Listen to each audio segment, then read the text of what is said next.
এখানে বসে আমরা ব্রেকফাস্ট করব। আমাদের প্যাকেট ফুড দিয়ে গেছে, এই একটা প্যাকেট আর এটা আমার মিস্টারের প্যাকেট, দুটো জল। দেখি প্যাকেটে কি আছে। প্যাকেট খুললাম,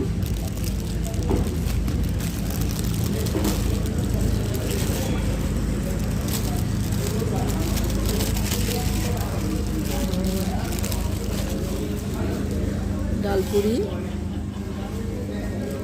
আর এর মধ্যে আছে আলুর দম আর মিষ্টি মিষ্টি।